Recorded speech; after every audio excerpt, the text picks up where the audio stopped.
شہزادی سورج مکھی بہت وقتوں پہلے کی بات ہے۔ ایک دور دراز کے دیس میں ایک حسین و جمیل شہزادی رہتی تھی جس کا نام تھا شہزادی سورج مکھی۔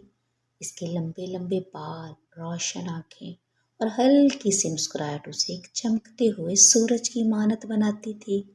اس کی خوبصورتی کے چرچے دور دور تک پھیلے ہوئے تھے، مگر اس کی سب سے بڑی خوبی اس کا نرم دل اور دوسروں کی مدد کرنے والا جذبہ تھا۔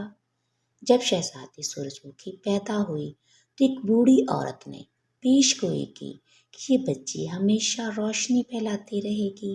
اگر وہ کبھی بھی اپنی نرمی اور ہمدردی کھو دے تو یہ خوفناک طلسم اس پہ حاوی ہو جائے گا۔ شہزادی کے والدین نے اس بات کو زیادہ سنجیدہ نہیں لیا، مگر شہزادی ہمیشہ محبت اور مہربانی سے پیش آتی رہی۔ ایک دن ایک حسد کرنے والی جادوگر تھی جس کا نام تھا کالا شبنم۔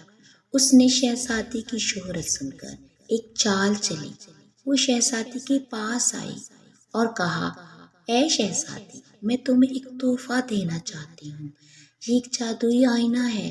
جب شہزادی نے آئینے میں دیکھا تو وہ دنیا کی سب سے خوبصورت لڑکی نظر آنے لگی، لیکن اس آئینے میں ایک چھپی ہوئی طلسم کی طاقت تھی جس نے آہستہ آہستہ شہزادی کے دل میں غرور بھرنا شروع کر دیا۔ شہزادی سورج مکھی ہمیشہ دوسروں کی مدد کیا کرتی تھی، مگر آہستہ آہستہ بدلنے لگی۔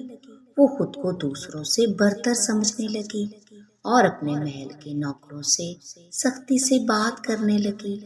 جیسے ہی اس نے اپنی مہربانی کھوئی، پیش گوئی پوری ہونے لگی۔ شہزادی کے چہرے کی روشنی ماند پڑنے لگی اور اس کے سنہری بال مرجھانے لگے۔ جب شہزادی کو احساس ہوا کہ کچھ غلط ہو رہا ہے تو اس نے اپنی نانی اماں سے مدد لی۔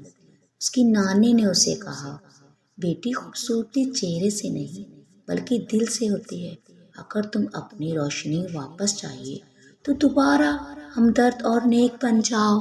شہزادی نے فوراً اپنے محل کے نوکروں اور رعایا سے معافی مانگی اور دوبارہ ان کی مدد کرنا شروع کر دی۔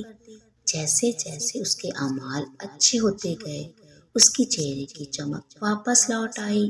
آخر کار شہزادی سورج مکھی نے جادوگرنی کا جادو توڑ دیا اور اپنی روشنی اور محبت سے اپنے دیس کو خوشیوں سے بھر دیا۔ دوستو، یہ کہانی ہمیں سکھاتی ہے کہ اصل خوبصورتی دل کی ہوتی ہے اور غرور ہمیشہ نقصان پہنچاتا ہے۔